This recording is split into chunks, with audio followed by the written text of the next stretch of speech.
Bienvenidos nuevamente al espacio de la Boutique del Libro, al living de nuestros escritores, para contarles un poquito de cómo es el detrás de escena de los libros, como hacemos siempre.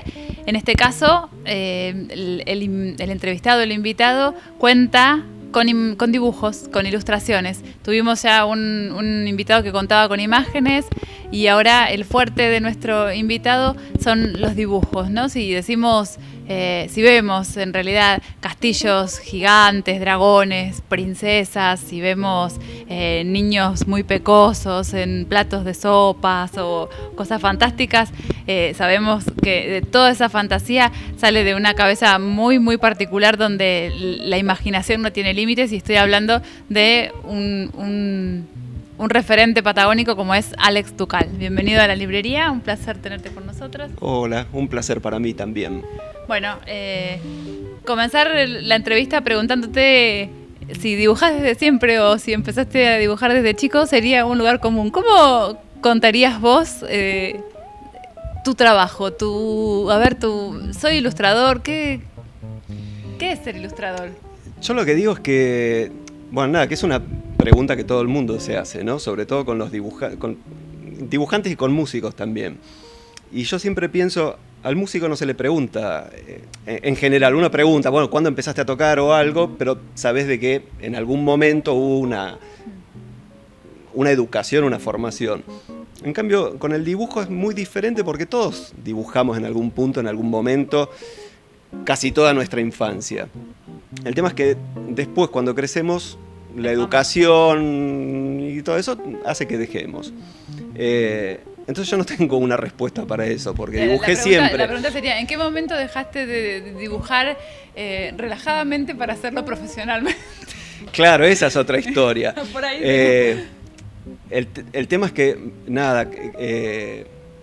yo creo que lo que me cambió la manera de ver el dibujo fue la lectura de historietas. Eso me parece que fue lo que hizo estallar en mí el deseo de yo también poder dibujar eso. Es por eso que, cuando me fui de Madrid a Buenos Aires, caí en Buenos Aires justo en la época que había como un resurgimiento de historieta, un poco antes de que se iniciara la revista Fierro en su primera época.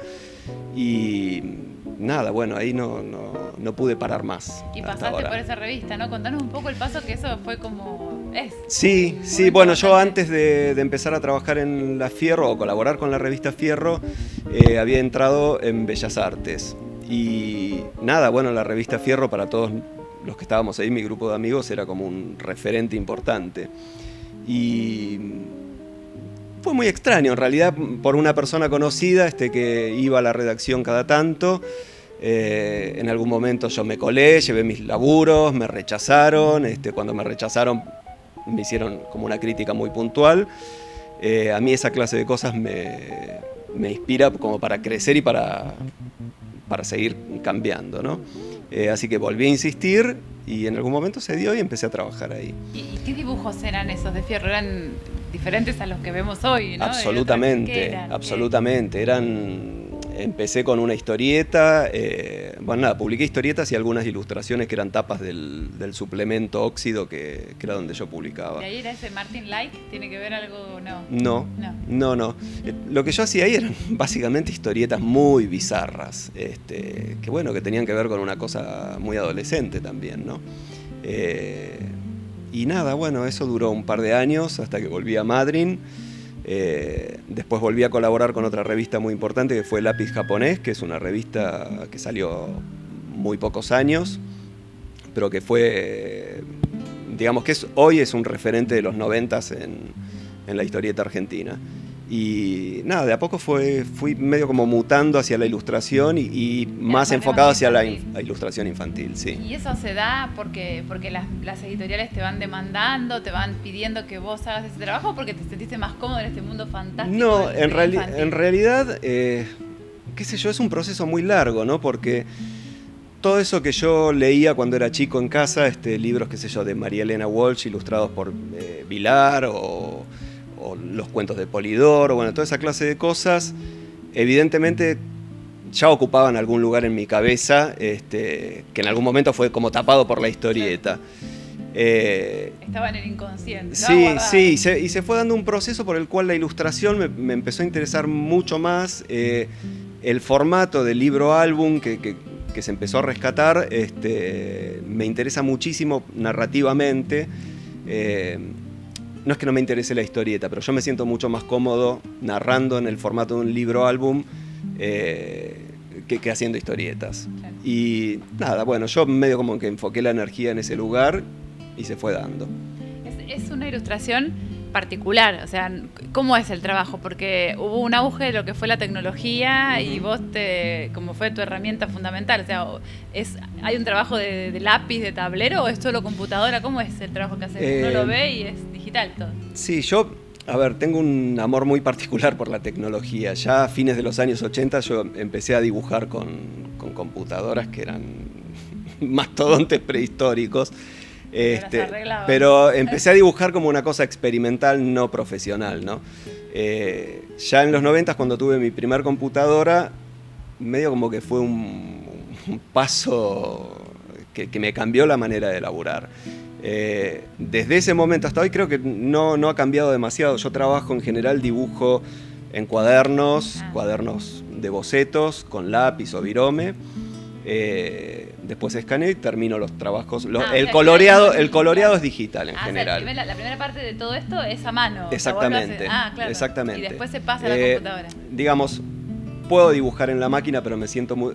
Aparte es algo que como que no lo quiero perder. El tema de dibujar en cuadernos, hacer bocetos, mamarrachar. Es la parte romántica, ¿no? Es la parte... Y sí, y esa impronta después queda en el resto de dibujos. En realidad, digamos que como objetivo, la idea es que esos bocetos y esa impronta que tiene el trabajo inicial que quede, que no se pierda con lo digital. También sos creador de herramientas, así aportás a otros. ¿Cómo es eso? Sí, desde hace muchos años empecé a crear, bueno, yo trabajo básicamente con Photoshop. Creo herramientas para Photoshop. Durante muchos años, las tenía en mi sitio, las compartía con colegas, gratuitamente. Fueron como 10 años tuve esa experiencia de compartir. Y en algún momento empecé a crear otra clase de herramientas con las cuales creé una tienda en mi propio sitio y hoy digamos que tengo como una especie de negocio en el cual vendo herramientas digitales para otros artistas. Bueno, eso, qué sé yo, es como la otra parte del trabajo digital. También ayudas al resto a que creen. Sí, sí. ¿Cómo es? ¿Te llaman de las editoriales? ¿Te tiran una idea? ¿Vos en tu cabeza y en todo eso que tenés acumulado vas buscando, vas generando los personajes? ¿Qué cosas son? ¿En qué te inspirás para hacerlos? ¿No tenés referentes? ¿Cómo es? Sí, claro, sí. Igual, sí, el trabajo en general es... La editorial, yo hasta ahora no tengo libros propios, ¿sí? Todos mis libros publicados son libros por encargo. Sí, algunos como coautor y otros simplemente como ilustrador. Y la mayoría de las veces lo que sucede es que la editorial me contacta, me envía el texto. En algunos casos tengo contacto directo con los escritores, en otros no.